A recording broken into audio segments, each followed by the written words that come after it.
Vamos começar mais uma edição do programa Alexandre Santos Convida. Esse programa ele está no canal Arte Agora e nós vamos, mais uma vez, conversar com uma figura muito importante da nossa história. Vamos conversar com Edivaldo Nunes Cajá. Para quem não sabe quem é Edivaldo Nunes Cajá, um dos principais líderes estudantis e políticos dos últimos tempos. Nós vamos conversar não apenas sobre a história pessoal dele, mas também sobre a criação do Partido Comunista Revolucionário. E note que, quando a gente fala hoje em criar um partido, a gente pensa em...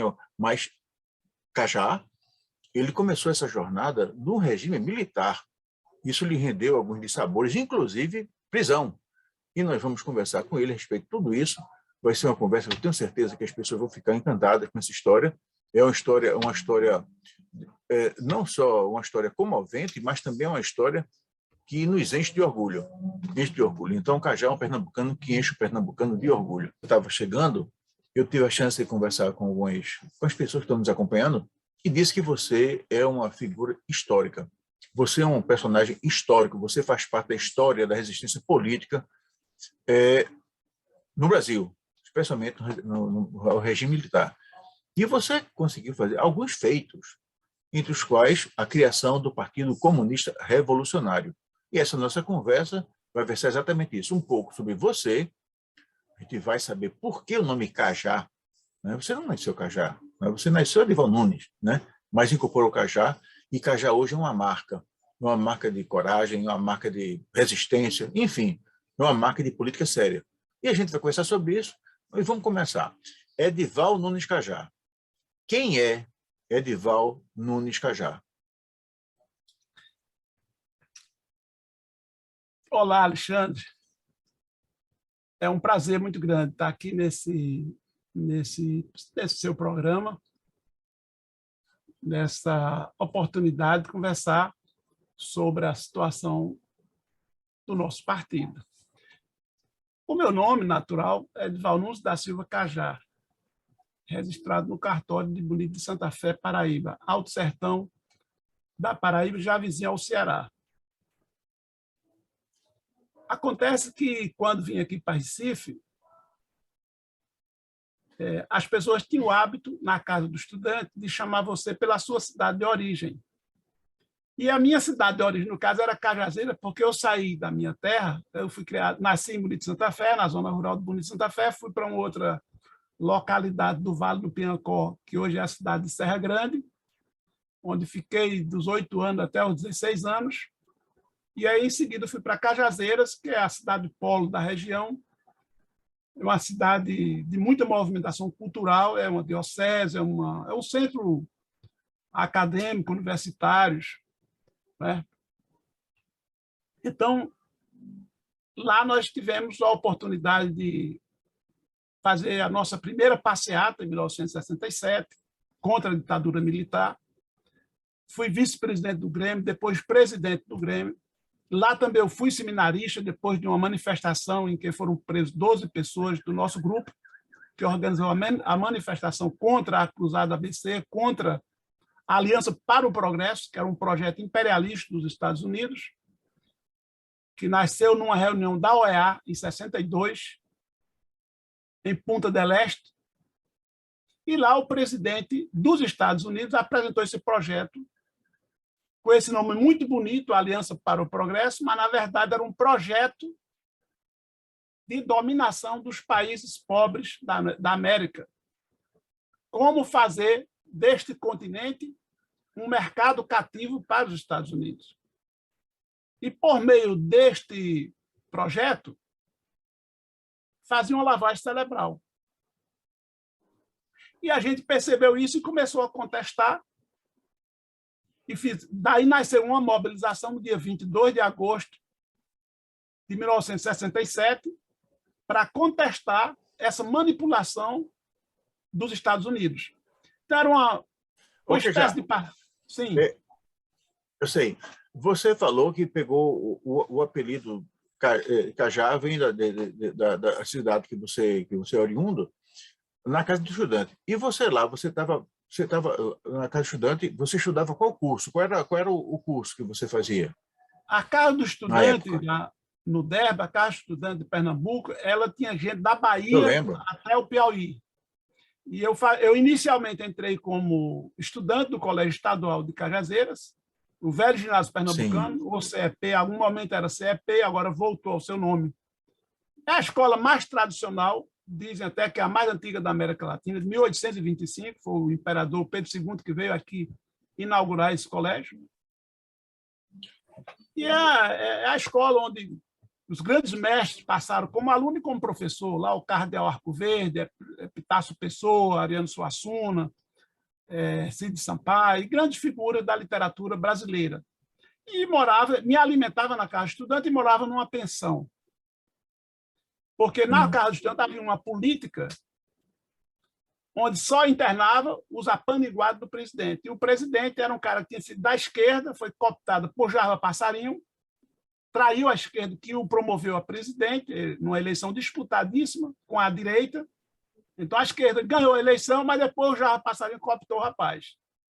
Chamava-se João Eita, Arraes. danado.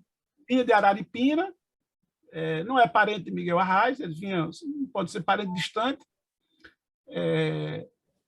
E então eu me filiei ao grupo da oposição na Casa Estudante. Quem era da oposição, porque o presidente é que faz a distribuição das vagas, tinha mais estudante do que vaga, do que o prédio é um prédio de 3 andares, e acomodava ali umas 100 pessoas, mas acontece que tinha 250 candidato não, vamos dizer assim, associado externo. Então, que eles criaram a figura do associado interno e do externo. E ali nós chamávamos quem era do Piauí, Cajazeira, etc. Depois eu entrei já na universidade, dirigente do movimento estudantil, o Noeldo me convidou para ser membro da Comissão de Justiça e Paz da Arquidiocese de Olinda e Recife. Aceitei com muita honra. E lá, numa determinada reunião, uma das pessoas estava preocupado com a minha situação. Estava perto de ser preso. E era uma situação de muita tensão, né? E também de muito corre-corre. Abriu o diretório da Federal, da Rural, da Católica, já estava com o DCE da Rural funcionando, com o DCE da Federal funcionando, estava disputando o da Católica e organizando o da FESP, a UPE. E naquele momento, aí Noel disse assim, mas quando alguém me chamou de Cajazeira, ele foi e disse, mas Cajazeira é nome de lugar, Cajá é pessoa. Por que não Cajá? Cajá é um nome 4 letras, é uma fruta nordestina, é uma coisa própria do Nordeste, não tem no Sul. Eu acho que Cajá não é lugar, Cajá é pessoa. Cajá, minha gente. Aí começou. A minha namorada, que é a minha esposa, também chamava Cajazeira. Cajazeira, amanhã, não sei o que. Cajá. Aí passou todo mundo a chamar Cajá. Quando fui preso, a repressão achava que era um nome de guerra, um batismo de guerra, que todo revolucionário na época da cidade organizava. Então, tinha esse nome para poder dificultar a sua identificação. E, evidentemente, que não era um nome carinhoso que Noel havia colocado ali e ficou. O movimento estudantil foi começando de maneira que prevaleceu sobre o nome, né? O apelido prevaleceu sobre o nome. Quando eu saí da prisão, a Geraldo Nobre, que era um advogado da esquerda aqui, aí disse, Cajá, por que você não averba? Existe um artigo na Constituição que dá esse direito de averbação de nome, chama averbação de nome. Quando um apelido abafa o nome e você prova na comarca quando você nasceu, você incorpora aquele nome, passa a ser nome e não mais apelido. Eu digo, pode ser. Não, mas quanto custa? Não, eu quero fazer, vou botar meu nome no processo. Eu mudei o nome de Cajá, não sei o quê. Pai. Eu digo, tá, então vamos, prepare. Geraldo Nobre me preparou. Era um advogado filho de Pombal, e que era um cara de esquerda aqui na cidade, advogado trabalhista, da resistência, da oposição. E ele fez a ação, foi pessoalmente entregar ao juiz da comarca de Bonito Santa Fé. Aí, Geraldo me contando de volta, ele disse, Cajá, a minha surpresa, quando eu entreguei nas mãos do juiz, aí ele olhou assim e disse, mas, doutor, ele não já é Cajá, não? Uma das coisas que precisa é ter a prova. Você não pode mudar o nome sem ter uma prova forte. porque para impedir que determinados criminosos mudem de nome, então para mudar um nome é muito difícil, acrescentar ou tirar, é muito difícil. Tem que ter provas. Aí ele juntou, quando ele foi com o processo, ele tinha recorte do Estado de São Paulo, Folha, Globo, JB, Comércio, Diário, Veja, isto é, que tinha comentários da minha prisão. Então, ele anexou isso, carta, tinha um telegrama do Papa a Dom Helder e ao Geisel pedindo poupar a minha vida, né, o Geisel que poupasse a minha vida, do estudante Edivaldo Nunes da Silva e tal. E aí ele disse, mas doutor, e não já é não? Ele disse, não, excelência, não, não vim aqui peticionar, eu estou peticionando porque ainda... Aí eu vi no rádio anteontem um comentário aqui na rádio difusora de Cajazeira e tal, ele disse, olha, eu só não despacho agora, porque eu sinto que o que o senhor traz aqui tem todo o cabimento, eu só não despacho, porque quando você vê a série, é tão sério o assunto que eu tenho que despachar para ver o visto do procurador. O Ministério Público tem que se pronunciar. Então, daqui uma semana ele faz isso e eu já estou liberando. Pronto, e com uma semana ele voltou e ficou Edivaldo Nunes, eu posso botar no meio ou no final, Edivaldo Nunes da Silva Cajá. Meus 3 filhos são Emanuel, Cajá, todos têm Cajá no sobrenome. De maneira que não é mais apelido desde aquela situação. Nesse momento recente que Noel está sendo examinado por uma comissão pontifícia do Vaticano para ser santo, nessa história terminou o diário me perguntando, entrevistando várias pessoas aqui com quem trabalhou com ele. Aí me entrevistaram aqui, veio um repórter, disse que eu tinha trabalhado 7 anos com ele, fui assessor, carteira assinada, enfim, e membro da Comissão de Justiça e Paz. Esse Noel mudou alguma para ser santo, ele tem que ter prova. Ele mudou em alguma coisa a sua vida, diga, o meu próprio nome ele mudou, para começo de história. Partiu dele, eu contei essa história no jornal, entre outras tantas. Depois, no processo, muitos dizem, e eu acho que tem um pouco muito de verdade nisso, que hoje não sou um dos desaparecidos, graças ao movimento estudantil da Federal de Pernambuco, que fez uma greve, e graças à denúncia que Noel fez para o exterior, para a Europa, Estados Unidos. Então, aquelas denúncias todas terminaram imobilizando as mãos dos torturadores, que tiveram que parar depois de 3 dias de tortura seguida. Cajá, quer dizer, então, que você chegou a ser torturado fisicamente mesmo? 3 dias. Foram 5 sessões seguidas, porque saiu uma equipe e entrava outra. Cajá, naturalmente, nós vamos voltar nessa história um pouquinho mais, mas antes eu queria saber de você, o que é que você acha que o torturador tem na cabeça? É uma falha de caráter? É uma falha de formação? Como é que um cara sai de casa para torturar alguém? Isso é uma pessoa doentia, né? Ou não são doentes, eles fazem aquilo de forma profissional? Como é que é essa história? Você que... eu assisti há pouco tempo atrás, o tipo de resistência que eu fiz era de outra natureza. Eu nunca tive, talvez, a coragem que você tem. Eu fazia de outra natureza. Eu nunca entrei assim, para um embate assim, mais... Né? O filme Marighella, ele mostra o torturador como sendo um animal. Mas como é que é esse negócio? Ocorre os presos políticos, né, que não cometem mal, quer dizer, o preso político não é criminoso, é um homem que pensa diferente. Ele está a figura do crime político, isso aí não existe. Não existe negócio de crime político. Existem posições diferentes. Né? O que é que passa na cabeça de um torturador, Cajá, na tua opinião? Veja, o torturador, ele é um ser humano absolutamente desvinculado da sua condição humana, senão ele não consegue torturar. Quer dizer, o humanismo tem que ser afastado de lado, abafado e colocado na cabeça o papel do carrasco, que é uma figura que já existe desde que se instalou a propriedade privada, desde que se instalou o Estado, o escravismo, que vem a tortura.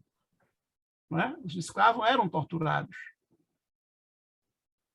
Na Inquisição, isso passou a ter um processo mais sofisticado para obter de grandes intelectuais, como Giordano Bruno, confissões. E existiram aqueles que decidiram morrer sem nada falar. Eu procurei seguir a vida dessas pessoas, sempre li sobre esse tema. Eu sabia que a qualquer momento eu poderia ser preso.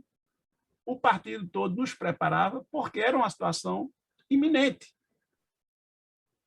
E, de fato, aconteceu.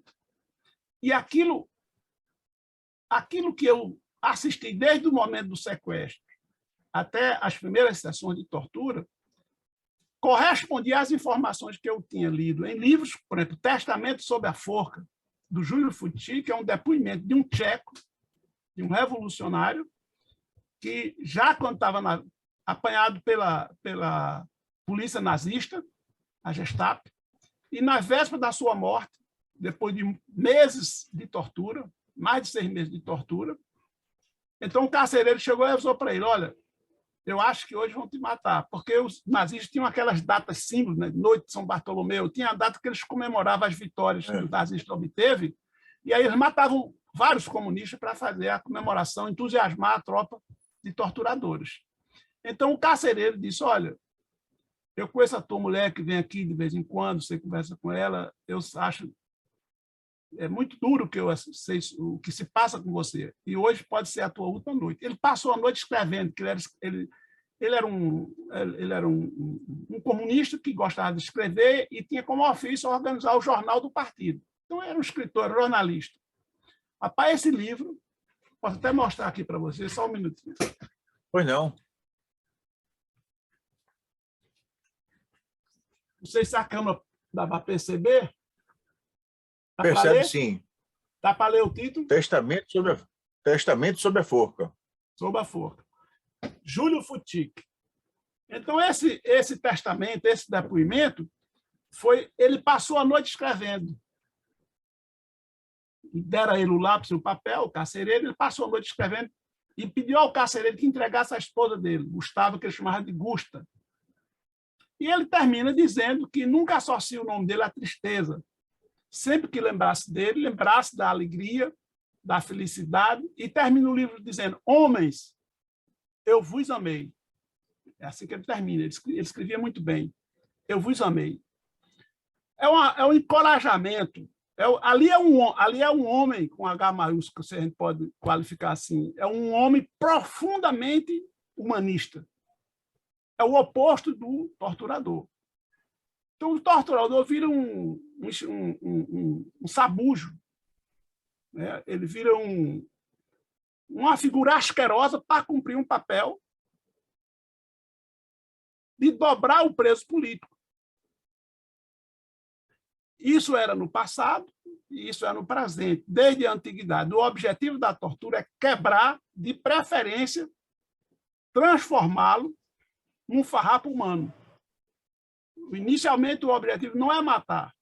O objetivo é transformar aquele prisioneiro resistente, aquele projeto libertário que ele carrega, para que ele renegue aquele projeto e delate os seus companheiros e, desta forma, ele possa se transformar em outra pessoa, um morto-vivo.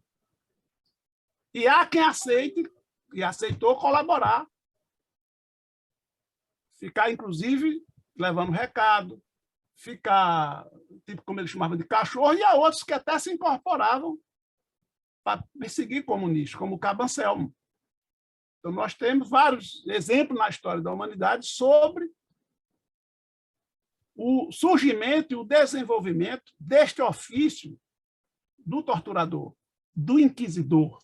Tem peças de teatro com esse título, né? O inquisidor, etc., e em todos os lugares vão se mostrando, com o desenvolvimento da tecnologia, das artes, da cultura, da indústria, também foram se desenvolvendo os equipamentos, as técnicas e os conhecimentos também sobre o corpo humano, a biologia, foi levando a que seja mais sofisticada essas torturas. Como torturar sem deixar marcas.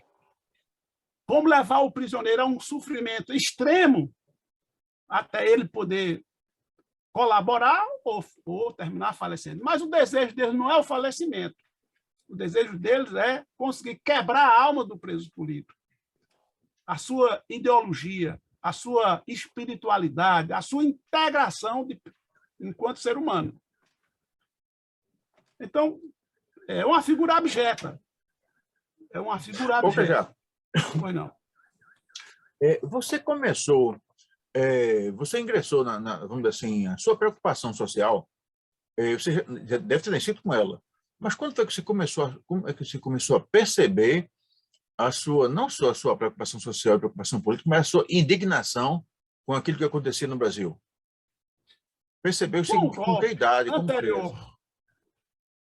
a minha primeira sensação de conhecer que havia duas visões de mundo, duas visões de política, começou com o que foi a eleição de Jânio Quadros versus o Marechal Teixeira Lott. Então, meu pai e meus amigos meu pai fez uma opção de votar no Teixeira Lott, o candidato que era o candidato dos comunistas, apesar de meu pai nem conhecer o comunismo, nem era a favor do comunismo. Meu pai era um pequeno agricultor que depois virou um pequeno comerciante na cidadezinha de Serra Grande. Acontece que nessa cidade também tinha os representantes da UDN, da antiga UDN, que geralmente é aqueles que ficaram com Jânio Quadros, com a reação, com os golpistas. Então, a cidade é muito pequena, então eu fiquei assim, muito honrado com aquela condição de votar no candidato que perdeu, mas era um candidato que tinha outra postura do que ganhou a eleição. E quando ele renuncia, então demonstrou a fraqueza, né, da estatura daquele homem, que falava bem, um grande escritor, um homem que dominava, autor de gramáticos, etc.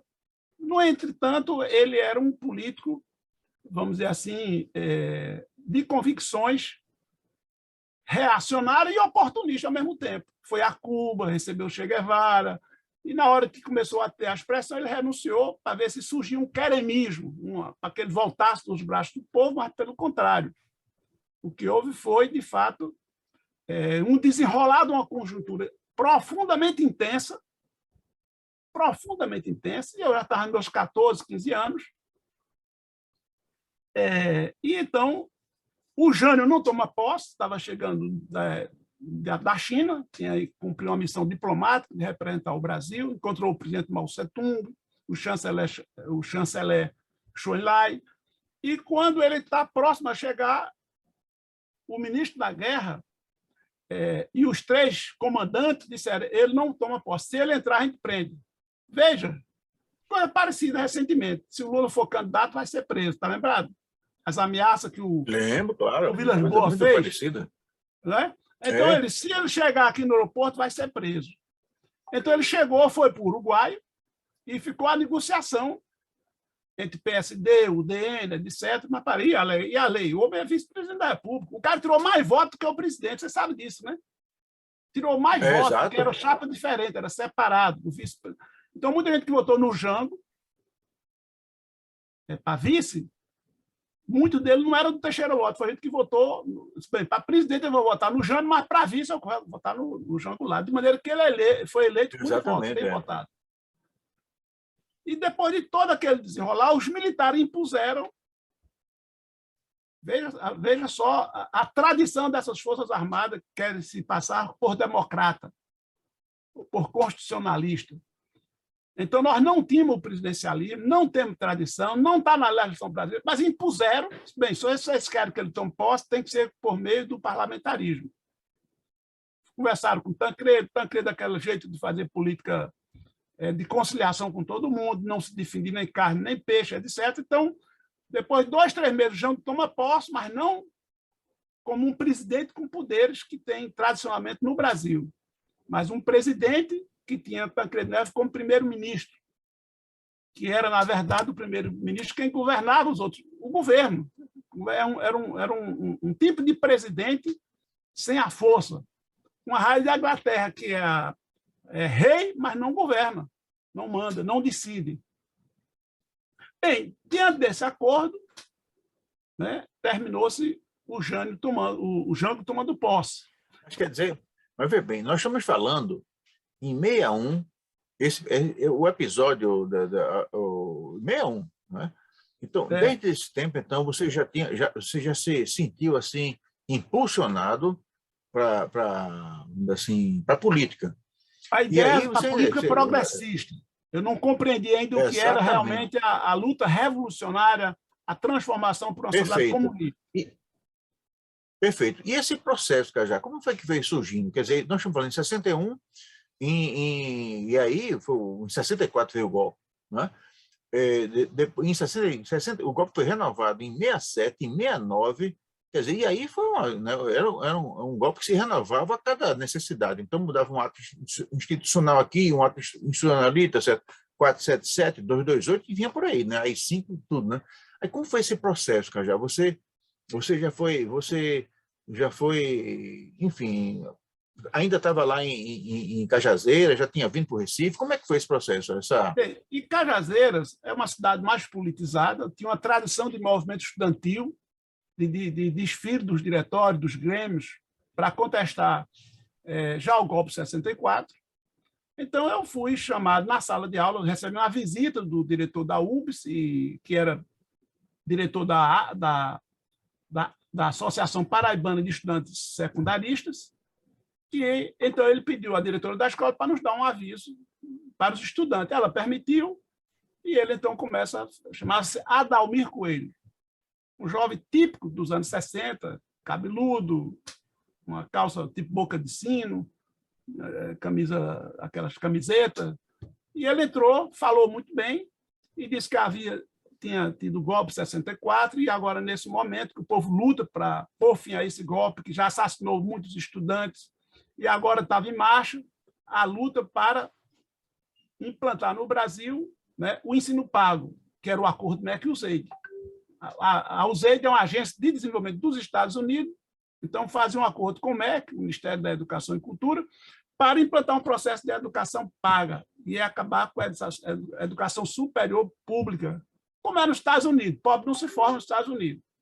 Não tem universidade pública. Só vai até o ensino médio. Quem quiser se formar tem que ter dinheiro. Ou virar escravo de algum rico.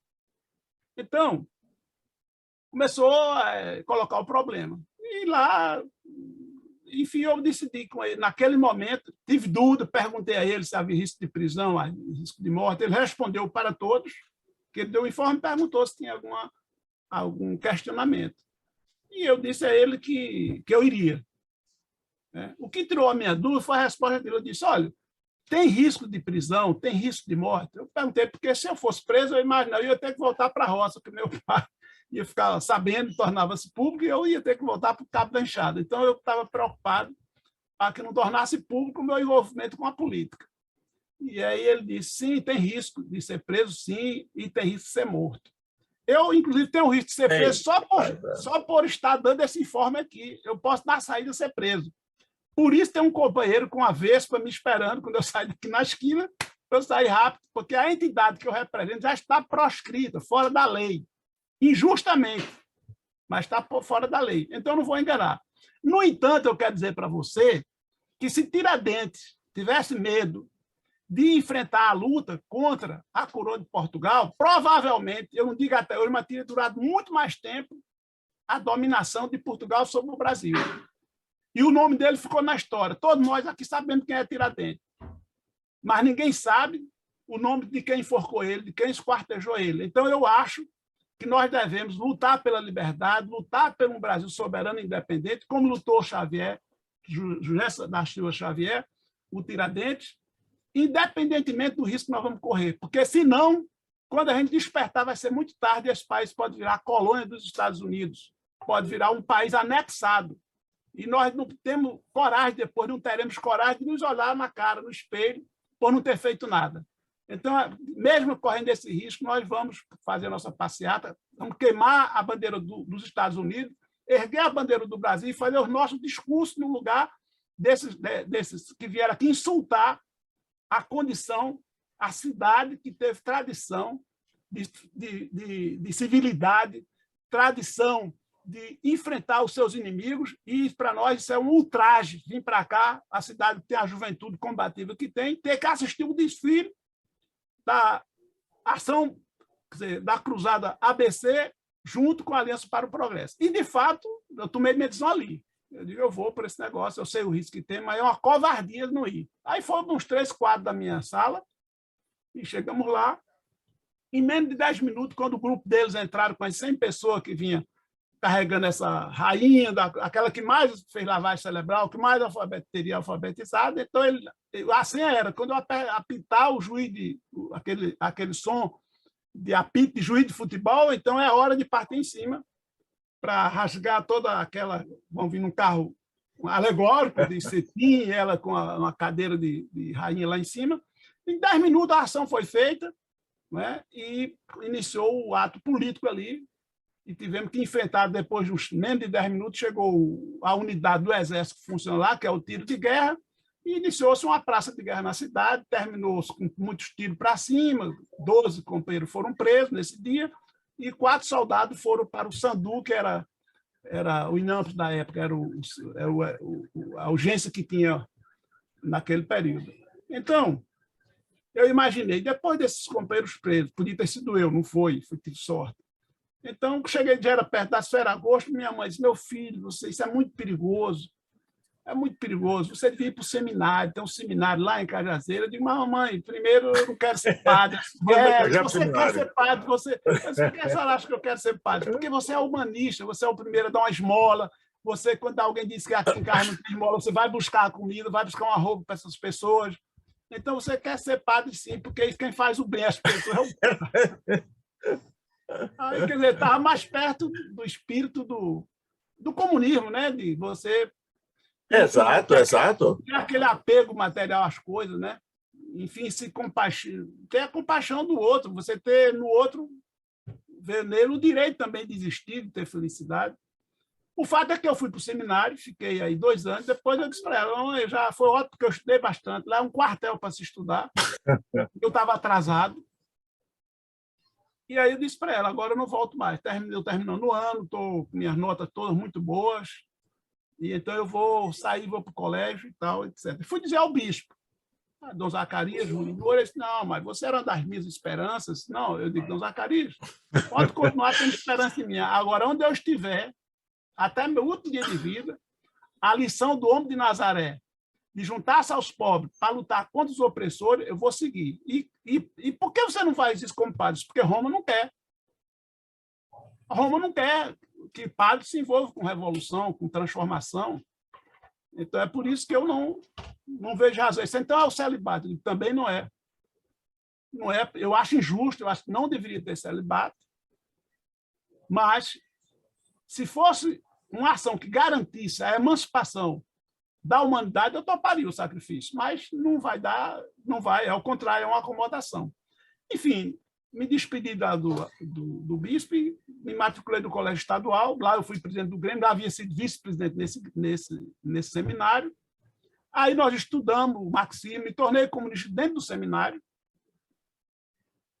estudamos as obras dos enciclopedistas, havia um livro muito importante lá na biblioteca, tinha um livro lá proibido, vivia trancado, cadeado, e eu fui eleito, sorteio, né, para ser bibliotecário. Sim. Cajá, mais uma vez, você me perdoa, eu estou fazendo uma breve interrupção na sua exposição. E essa história é fabulosa, tá certo? Mas é porque essa pergunta eu acho que é fundamental. Fundamental para as pessoas que estão vendo, nos ouvindo. Não os militantes, mas outras pessoas. Hoje em dia, nós estamos sendo governados por uma pessoa obtusa. E ele tem filhos que também são igualmente obtusos. Então, tudo que ele não gosta, ele diz que é comunista. E aí eu fico imaginando, rapaz, esse cara nunca leu nada. Ele não entende o que é comunismo. Ô, Cajá, quando você vê um obtuso como Jair Messias Bolsonaro dizer, por exemplo, que Moro é comunista, tu sente alguma coisa? Tu sente alguma vontade de botar ele para ler? O que é que tu sente? O que tu acha dessa história? Outro dia eu vi o Eduardo Bolsonaro, foi o Carlos Bolsonaro, dizer que Sérgio Moro era comunista. Rapaz, eu achei aquele negócio uma ofensa aos comunistas. E o que é que tu sente quando ouve um negócio desse, hein? Olha, primeiro, qualquer pessoa que discordar dele é digno de ser chamado comunista. Corre o risco de ser chamado comunista. O Moro, enquanto foi bajulador, teve a serviço dele, era um amigo, era muito leal. Quando o Moro viu que por aquele caminho suas aspirações estavam barradas, e rompeu com ele, então ele denominou aquele homem de comunista, né? Não sei se você se recorda, mas no Manifesto Comunista tem uma passagem que Karl Marx e Friedrich Engels diz o seguinte, logo no começo, né, que o comunismo é um espectro ronda a Europa, né? Qual Sim. inimigo não foi acusado pelo seu contendor de ser um comunista, mesmo sendo dois capitalistas disputando uma eleição? Uhum. Então, ele acha que a maior Exatamente. ofensa que pode fazer é chamar o outro de comunista. Isso já Exatamente. há 2 séculos atrás, né? 1848, quando foi lançado Quer o dizer, manifesto, está lá. mas, Qual adversário que não já. criou essa frase contra o seu inimigo? Sim. Mas, Cajá, então, você acha então que ele usa isso como uma espécie de insulto e não por desconhecimento, né? Porque, na realidade, quando ele fala assim, pode ser que na cabeça dele, comunista seja todo aquele que não pensa igual a ele. E aí não seria um insulto, seria desconhecimento mesmo, seria uma espécie de ignorância. E coisa que ele é um ignorante, né? Eu não sei se ele faz isso realmente como insulto, não sei se ele teria vamos dizer assim, o uso do termo comunismo e comunista como uma espécie assim, de insulto, isso faz parte de uma cartilha norte-americana, né? De satanizar os nomes comunistas né? Para que as pessoas tenham medo. Né? Eu não sei se Bolsonaro tem essa capacidade de perceber isso, não sei. Não sei se é ignorância, se é realmente ele usa isso para cumprir o que manda a cartilha norte-americana de consolidação de práticas capitalistas. Eu acho, Alexandre, que no caso do Bolsonaro e da família, juntam-se as duas coisas. A ignorância absoluta, né, com o ódio que eles têm, o medo e o pavor que eles têm de que o comunismo seja uma coisa, de fato, que vai tirar a capacidade de manobrar e de fazer riqueza pessoal, porque é uma coisa que os pobres é que vão mandar, é que vão assumir a política, é que vão assumir o poder. Ora, eles já sabem que não é uma coisa boa para eles. Eles aspiram a serem ricos, porque é uma família de origem pobre, não tem nada. É uma família embrutecida que desejava ter poder, ser poderosa. Vai para o exército com isso, Perfeito. dentro do exército. Hã? Não, eu dizia que a sua explicação está perfeita. Sim, mas então vamos retomar. Então você estava na plena flor da sua juventude, da sua adolescência, tinha rompido com o desejo da sua mãe de seguir a carreira eclesiástica e disse, não, eu vou seguir o ensinamento de Cristo. Mas Cristo não quer que eu seja padre, não. Ele quer que eu seja outra coisa, né? E aí você Exato. seguiu, então, Não, porque trilhou a sua... dentro do seminário, uma das coisas que eu busquei para mim foi conhecer a origem do cristianismo. Eu não queria ser um seminarista, se eu fosse ser um padre para ser mais um. Eu procurei saber os caminhos de Cristo, da doutrina, como é que ela surgiu, e descobri que, de fato, era um movimento revolucionário. Não era uma religião, não era uma igreja, não era um movimento religioso. Era um movimento, era um caminho revolucionário. Daí a perseguição, inclusive da igreja da época, dos caifás, dos religiosos poderosos. Então, o movimento de Jesus foi um movimento revolucionário contra o Império Romano, contra os poderosos. E depois que eu vi o que era o marxismo, a doutrina revolucionária, eu disse, poxa, está muito próximo. Está muito próximo. Se o evangelho era a novidade, que quer dizer, na língua que predominava no período sânscrito na época, o evangelho quer dizer novidade, uma boa novidade. Então, o marxismo é exatamente essa novidade dos tempos atuais. É a doutrina que leva a possibilidade de levar aquele projeto a ser vitorioso, dos pobres triunfarem. Criar um paraíso na Terra. Essa possibilidade, né, quer dizer, foi criada a partir de uma ciência fundada por Marx e por Engels, posta em prática por Lenin, por Stalin, Ho Chi Minh, Fidel Castro e outros tantos. Né? Então, eu acho que não há uma contradição entre aqueles que são verdadeiramente cristãos, que conhece aquele projeto, busca aquele caminho, com o programa criado pela doutrina marxista, que é a eliminação da propriedade privada. Ô, Cajá, e aí eu vou fazer mais uma pergunta. Eu faço umas perguntas assim até para provocar você. E você é uma pessoa que você não se deixa provocar. Você não pode fazer o que for, que você não se provoca. É o seguinte, quando a gente olha por aí, Cajá, e vê esse pessoal fazendo arminha, a gente vê isso faz assim, né? Como é que faz? É assim, né, Cajá? E diz, não, porque Cristo, e faz. Tu não sente também a vontade de dar sei lá, rapaz, Cristo nunca disse isso não, rapaz.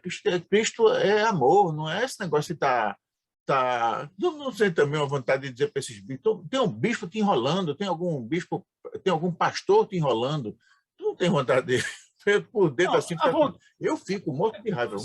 A gente tem que se controlar, porque dá uma indignação muito grande você vê usar uma bandeira digna, né, para uma causa contrária a ela. Então, essa gente usa o nome de Cristo para fazer uma prática e um objetivo contrário ao de Cristo, sem tirar nem pôr. Esses que fazem arminha, esses que estão no governo, eles estão numa proporção diametralmente oposta, igual àqueles que eram inimigos e crucificaram a Jesus. Não tem absolutamente nada. Você veja, o Malafaia vai dar entrevista para Marília Gabriela de jato particular. Ela perguntou isso, mas Jesus foi o homem da simplicidade, pastor. Um homem que se orgulhava de não ter onde recostar a cabeça, de não ter um travesseiro. O senhor vem de jato particular para uma entrevista como essa, o senhor não acha que isso é um abuso? Aí ele diz o quê? Não, porque Jesus abençoa a riqueza, Deus abençoa a riqueza, a teologia da prosperidade, não a da miséria e tal. Um demagogo, um hipócrita, entendeu? Gente que Jesus combateu. Os hipócritas. Chamou de sepulcro caiados. O que é um sepulcro? Um lugar onde está, entendeu? Há todo o apodrecimento dos restos mortais. E aí, um sepulcro caiado é a imagem mais precisa do hipócrita. É o Adir Macedo, é o Malafaia, é essa família Bolsonaro, é esse outro que vive nos Estados Unidos, que é chamado de filósofo, mas, na verdade, é um charlatão, que é o guru do Bolsonaro e da sua família. Olavo Carvalho. Exatamente, um analfabeto. Ô, Cajá, e aí, então, você, vamos dizer assim, você consolidou a sua formação intelectual e política enquanto estava no seminário e saiu, né? Ganhou a vida, né? E aí veio para o Recife. No Recife, Exato. Quando foi que você teve assim, a sua primeira formação de grupos que passaram a enfrentar de forma organizada a resistência? Assim, como foi esse processo? Foi primeiro num grupo ou como foi? Porque tudo isso redundou na criação do partido, né? Como é que foi esse início? Veja, na verdade, eu já vim para cá dentro de uma perspectiva decidida, votada no grupo ao qual eu me liguei lá em Cajazeira. Formamos, nós quer dizer, formamos certo, lá em Cajazeira. Ao sair do seminário, você perguntou como é que nasceu a ideia de se organizar, de militância organizada. Nasceu em Cajazeira. Foi. Dentro do seminário, nós estudávamos marxismo. Nós estudávamos para fazer as provas, todas latim, todas as matérias, que o seminário exigia, eram com notas boas, saí com notas boas, mas formamos um grupo lá. E a gente estudava, esse mesmo grupo estudava obras marxistas. Eu já te disse, na biblioteca do seminário tinha os livros marxistas e eu descobri porque eles estavam fechados a cadeado. Os outros não tinham cadeado. Uma biblioteca imensa, com portas, estantes de vidro, mas havia uma parte dos livros que só o bibliotecário, que era o bibliotecário sorteado por um mês, era um seminarista. Então, quando eu fui bibliotecário, então eu peguei as chaves todas, livro dos cadeados. E essas obras que estavam lá eram preciosidades, que mostrava, de fato, quer dizer, o que pode emancipar a humanidade, o ser humano, né, da escravidão atual, que é o capitalismo. Nos formamos como marxistas. Agora, vinha o seguinte, nós não podemos, é uma incongruência continuar aqui, nós precisamos ir para a prática, juntar o povo, dar aula aos operários, juntar esse povo para começar a enfrentar a situação de miséria. E saímos uma parte, uns ficaram, e formamos uma célula comunista, alugamos uma casa, e passou a ser a nossa república, e onde estava lá o nosso livro, e passamos a comprar livros marxistas. Descobrimos um senhor que foi preso várias vezes na cidade, que era um agrimensor, alguns chamavam de engenheiro, mas ele foi formado em Areias, lá nos anos 30, 40, e de muito respeito, de muito conhecimento, que era o velho comunista da cidade, que já em 45, quando Prestes foi candidato a senador, ele foi candidato a deputado federal. Então, ele vinha acumulando prisões do Estado Novo, do golpe de 64, nos tornamos amigos, conversamos sobre o nosso objetivo, e ele passou a nos emprestar livros. Ele já tinha uma excelente biblioteca das obras marxistas, publicada em português. E nós começamos a continuar a operar, a trabalhar, pichar a cidade no dia 1º de abril, pichar a cidade no dia 7 de setembro, sempre fora abaixo da ditadura, fora Yankees. E começamos a ganhar os grêmios da cidade, fazer a passeata como essa que já tinha sido feita, e nós passamos a organizar. Aí, em 1970 houve uma seca muito forte, então nós fizemos uma passeata de grêmios para o centro da cidade, e lá no centro da cidade, onde tinha a feira, havia uma legião de pequenos proprietários arruinados no campo que vinham pedir esmola na cidade. E fizemos uma comício, uma agitação política, ao ponto que do rádio que tem na cidade vieram transmitir as nossas falas de denúncia da miséria, de um lado, e da opulência, da riqueza naquela cidade, de outros. Terminamos sensibilizando, ou por medo daquela multidão ir para cima dos armazéns. Ganhamos tanta coisa lá, saco de milho, de feijão, de farinha, de arroz, que foi obrigado a conseguir um caminhão, conseguimos um caminhão deles mesmo lá, para levar e distribuir na Rua das Capoeiras, que é um bairro mais pobre que tinha lá na época, para mostrar para as pessoas que nós não estávamos fazendo assistencialismo, nós estávamos obtivendo aquilo pela pressão e estávamos entregando mediante um discurso e dizendo que assistencialismo, reformismo não resolve. O que resolve são ações revolucionárias, ações das massas. Então, aquilo foi um grande ensinamento para todos nós. Aí montamos 2 grupos de escola, de adultos com adultos, eu com um e o outro companheiro com outro, e fomos dar aula para essas pessoas. Até que decidimos, nós tudo decidimos pelo centralismo democrático, votava, discutia, a maioria era o que prevaleceria, mesmo contrário à vontade de quem tivesse definido qualquer ponto de vista. Então, havia um princípio de subordinação da minoria à maioria, votado depois de debate. Obra de Mao Tse-tung, Che Guevara, todas essas obras estavam em nossas mãos. Aí lá decidimos que a gente não adiantava fundar um partido, a gente tinha que encontrar um dos partidos existentes. Aí é onde eu quero chegar a um esclarecimento sobre o enunciado do programa, que é a questão do PCR, a fundação do PCR. Então, a gente decidiu ali mesmo que partido a gente estaria procurando. Desculpa. E até que decidimos, vinha a Cajazeira, em Recife, achamos ou São Paulo, Rio, Fortaleza, ou Recife, a gente encontraria esse partido revolucionário.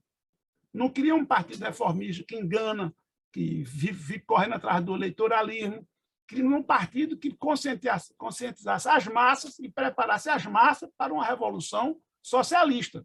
Esse era o perfil do partido que nós queríamos. Aí fizemos uma opção, encontrar a LN ou o PCR. Aí destacamos, botamos em votação quem era que vinha para a cidade, depois de eleito, então, como chegar? Não tínhamos recursos, mas fomos para cá estudante. E aos poucos, em menos de 2, 3 meses, eu encontrei o PCR. Quando eu encontrei o PCR, discuti, num secretismo imenso, eu já sabia, nós já sabíamos disso, mas até que um companheiro leva um, que leva outro, e chegamos a uma reunião com um dos dirigentes, que por acaso foi um dos fundadores do partido. E nessa reunião, então, a gente apresentou quem nós éramos, o grupo que nós éramos, e o que era o PCR, e o que eles nos apresentavam, qual era o programa, qual era a linha política, etc. Então, houve uma boa discussão para que a gente se integrasse ou não. Ouvimos isso, ficamos encantados com a história do PCR, com a história de... Manuel Lisboa ainda estava vivo, os fundadores do partido ainda não tinham sido assassinados, só havia assassinado um, que era o Amaro Luiz de Carvalho, dentro da casa de detenção, faltando um mês para ele sair da prisão. O Fleury veio aqui numa decisão junto com o Zé Lopes de Siqueira e Júlio Maranhão, os usineiros carniceiros aqui de Pernambuco, e o chefe do DOPS decidiram a eliminação do Amado Luiz de Carvalho dentro da prisão, porque faltava um mês e pouco para ele sair. E era um quadro altamente preparado, era um líder de trabalho do campo, mas foi um dos dirigentes das ligas, e que ele veio para a cidade, tornou-se operário têxtil, foi para Cuba durante um bom tempo, para a China. Então, um companheiro que já falava espanhol e inglês, então era um operário, era um quadro intelectual da classe operária.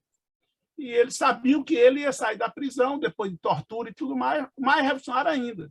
Então, eles viram que não tinha jeito, tinha que eliminar, e o eliminaram no dia 21 de agosto de 71.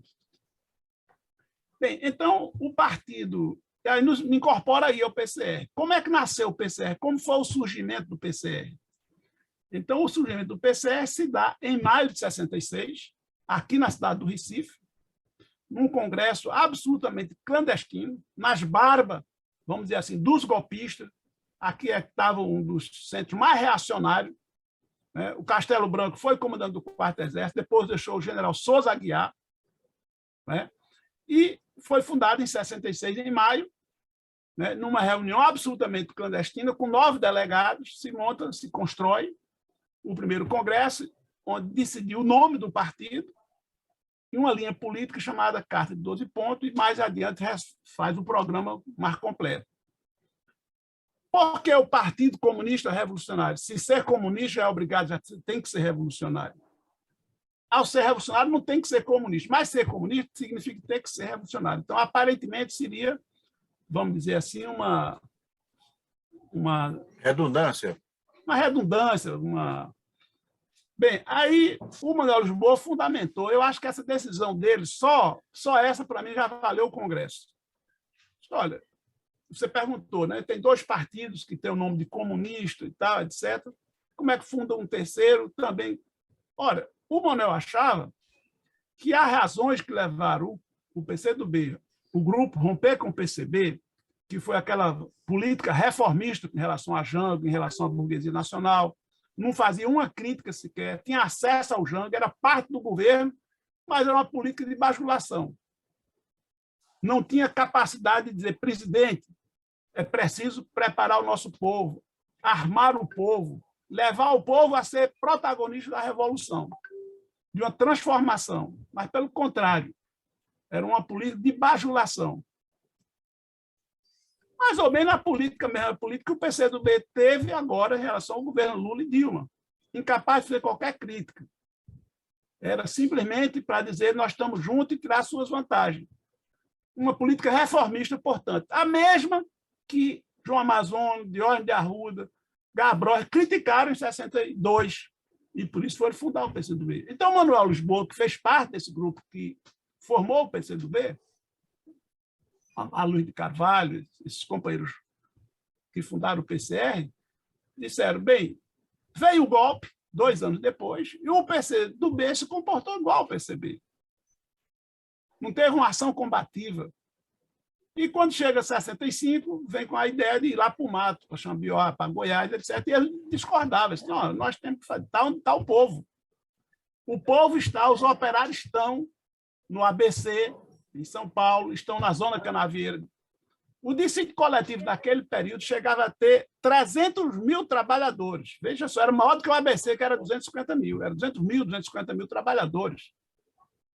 A região de Pernambuco, Alagoas, que fazia um dissídio coletivo, e Paraíba chegava a 300 mil trabalhadores. Trabalhadores assalariados, portanto, um potencial revolucionário muito grande. Faziam parte do proletariado agroindustrial, sucro-alcooleiro, vamos dizer assim. Então, não eram camponeses, eram operários. É evidente que tem a entre safra, um período de muito sofrimento, era mais um instrumento de denúncia a ser feita. Então, o PCR, acho que, então, agora, para ser comunista, tem que ser revolucionário também. Então, essa aparente duplicidade era para amarrar a coerência. Você vai entrar num partido comunista e revolucionário. E o Lênin, que usou essa expressão várias vezes para combater os reformistas, os liquidacionistas, comunismo revolucionário, entendeu? Usou essa expressão várias vezes, comunista revolucionário. Então, nessa inspiração, os camaradas cunharam esse nome, que eu tenho a maior simpatia por ele, Partido Comunista Revolucionário. Não é uma redundância, é a Perfeito. afirmação dupla de um compromisso que não pode falhar, que não pode ser traído. Perfeito. Ô, Cajá, os companheiros Isso é que se organizam 66, nos outros... sim, perfeito. Vê bem, e as pessoas que se organizam nos outros partidos comunistas, tanto do PCB como no PCdoB, que aí também tem a questão uma coisa muito interessante, é a criação do PPS, que é uma coisa também interessante, né? Porque o pessoal do PCB teve uma decepção enorme com o Roberto Freire, né? Que tentou simplesmente colocar o PCB, destruir o PCB, jogar num tal de PPS, que era uma coisa, enfim, uma maluquice por aí. Como é que foi esse processo? O que é que o pessoal achava? O que é que... Veja, isso aí faz parte de um processo no processo da resistência, então tiveram, podemos dizer assim, comportamentos absolutamente diferentes esses três partidos, né? Em 66, você deve perceber, nesse ano surge o PCR, surgiu também o PCBR, surgiu também vários partidos revolucionários, a ALN praticamente também é fruto desse período, né? E, de um modo geral, saíram desses dois partidos. A ala vermelha no sul, que sai do PCdoB, e o PCR também, rompe com o PCdoB. Por quê? Porque se o partido tivesse tido uma posição revolucionária, o velho partidão, uma posição combate, não tinha havido racha. Tinha havido enfrentamento, preparar o povo para enfrentar os golpistas. Todos sabiam que o golpe de Estado estava sendo gestado na Casa Branca, no Departamento de Estado, na Embaixada dos Estados Unidos, junto com a alta burguesia brasileira e o alto comando das Forças Armadas. Todos sabiam. Não era novidade para ninguém. Estava aí o IBAD, e hoje comprovado com a Comissão Parlamentar de Inquérito sobre o IBAD. Mas não, o partido preferiu, todos os dois partidos, jogarem numa situação em que o jovem não suportava. Ou vai enfrentá-lo, ou não tem, ou nós vamos ser sufocados. E foi para o enfrentamento. Ora, eu considero que esse enfrentamento, a luta armada, foi um passo importante para poder se abrir as possibilidades de uma retomada da democracia. O derramamento de sangue teria sido muito maior. O prolongamento da ditadura teria sido muito mais. Então, só se teve denúncia no exterior exatamente com esse enfrentamento dos jovens revolucionários do Brasil, né? Claro que várias dessas organizações sofreram golpes terríveis. A nossa organização também sofreu, em 73, é aí que matam Manuel Lisboa, matam Manuel Aleixo, é aí que assassina Manuel Bezerra, com quem eu já convivia, né? Eram militantes com quem eu passava de reunião, de um congresso de jovens que já tinha feito, tendo esses companheiros à frente, né? E aí assumi uma tarefa de reconstrução do partido. Talvez quando você coloca, ou quando alguns me colocam como fundador, que na verdade eu fui preso depois, em 78, né? Isso já 5 anos depois. Se eu tivesse sido preso em 73, claro que eles tinham me assassinado, porque eu não ia ter possibilidade nenhuma de ter greve, de ter as possibilidades que eu tive em 78. Então, fui preso, exatamente o enquadramento que eles colocaram, de acordo com a lei, foi por reorganização do PCR, né? Estava responsável por essa tarefa e, por isso, fui processado pela reorganização. Era crime. E junto com outros companheiros que sobreviveram, foram poucos que sobreviveram, e aos poucos nós vamos retomando a luta social, a reorganização dos diretórios acadêmicos, a reorganização no bairro, na luta popular, na fábrica, nas panfletagens, congresso preparatório da UNE, viajei várias vezes para reunião, encontros que ainda eram clandestinos. O primeiro encontro nacional de estudante, o primeiro N, foi na UF, foi na Universidade Federal de Niterói. Então, passamos aquelas barcas, deixamos um olheiro, um companheiro perto de um telefone, caso chegasse, porque a gente notava o movimento das Forças Armadas, de qualquer coisa, nas barcas. Ligava, nós estávamos na escola de arquitetura, e de lá a gente sairia para não ser preso. E, de fato, era 3 dias, no segundo dia o telefone toca, Só ele passou agora pelo menos 30 a 40 pessoas esquisitas, não estão fardadas, mas é pelo adestramento, pela situação, são militares. De fato, desocupamos, marcamos o segundo N, depois o terceiro, que foi aquele da PUC, para poder ir para o Congresso de Salvador, onde faz a UNE.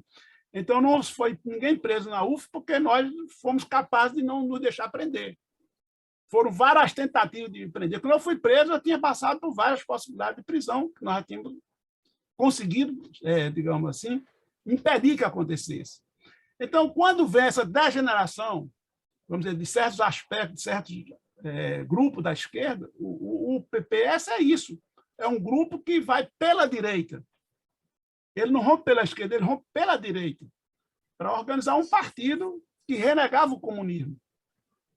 Não enganava para ninguém. Já sabia que o Roberto Freire passaram a duvidar se ele não era um agente infiltrado, então houve várias discussões sobre isso, não se tem informações seguras. O fato é que ele foi um bom deputado de esquerda aqui em Pernambuco, líder da oposição como deputado estadual, depois como deputado do Grupo Autêntico, né, lá em Brasília, foi também um excelente deputado, e aí depois, aos poucos, ele foi caminhando para esse discurso de direita e terminou onde está, hoje ligado ao malufismo, depois ligado ao PSDB, ligado ao Alckmin, entendeu? Virou deputado por lá porque ele não tem mais condições aqui, entendeu? Então, eu acho que, portanto, essa entrada desse pessoal para o PPS foi uma fuga do enfrentamento, ainda estava debaixo da ditadura. Como eu dizia antes, viu, Cajá? Eu dizia antes da gente começar a nossa conversa, que essa conversa nossa é uma conversa histórica. Cajá é a história viva, né? Ele viveu grandes episódios. E, infelizmente, a gente não vai ter tempo de esgotar essa nossa conversa hoje, por todas as razões do mundo.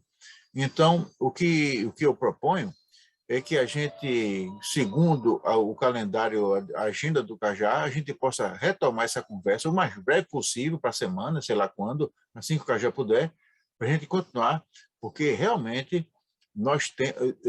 o canal Arte Agora não abre mão dessa conversa com o Cajá. É muita coisa, ele conhece tudo, né? Então, quem tiver, você citou nomes aí, o Fleury Paranhos veio para cá para autorizar o assassinato de gente. E esse cavaleiro, o Sérgio Fleury Paranhos, eu não sei onde é que ele está, não, mas seguramente ele não está no céu nem em companhia de gente boa. Deve estar com os demônios lá no quinto dos infernos, sei lá, no sexto dos infernos, onde é que ele pode estar. Então, Cajá, eu proponho que a gente retome essa nossa conversa, porque não vai dar tempo de conversar isso hoje, e realmente eu acho que a gente vai ter que conversar pelo menos uns 2 ou 3 programas para você contar uma parte das coisas que a gente pode falar, já pode falar. Eu não sei se você concorda com essa minha proposta de interromper a nossa conversa de hoje. Agora a gente está na conversa, já estamos conversando há quase uma hora, há mais de uma hora, né? E a gente vai, eu ligo para você e a gente retoma essa conversa na próxima semana. Não sei se você pode. Estaria disponível, Cajá?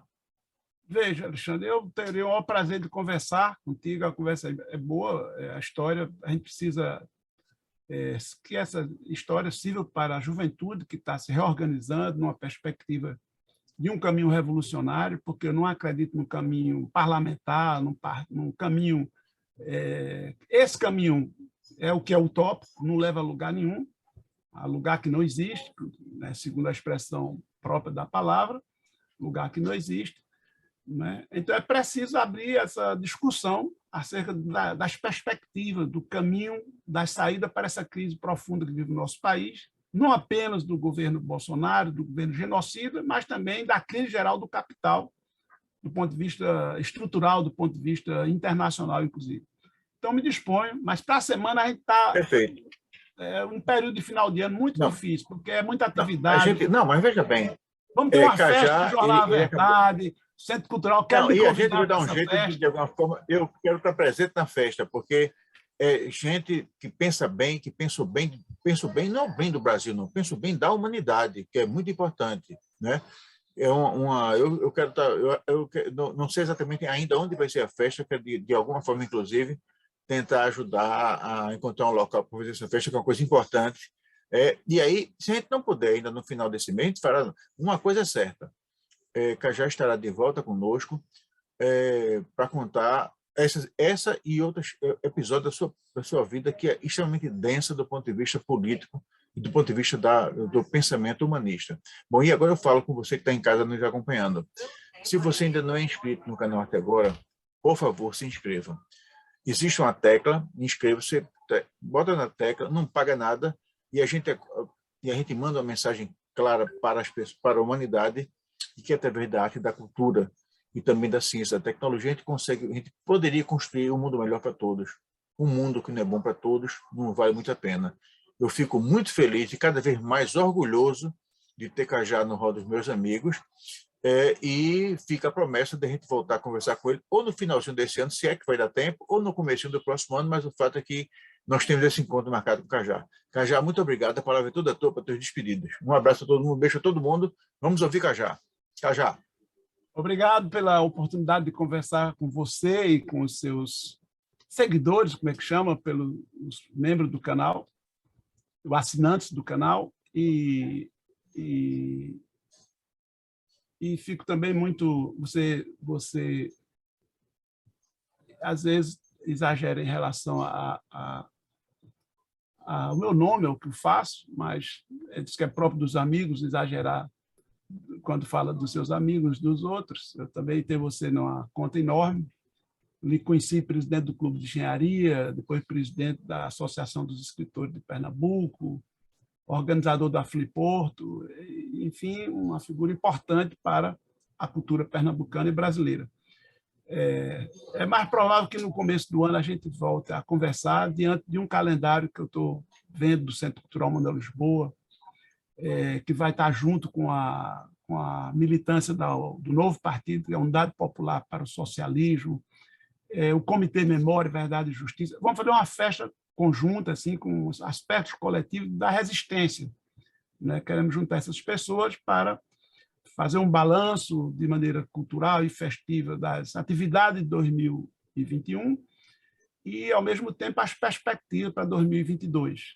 Então, um abração de gratidão por estar aqui com você, Alexandre, e com os nossos ouvintes. Grande abraço.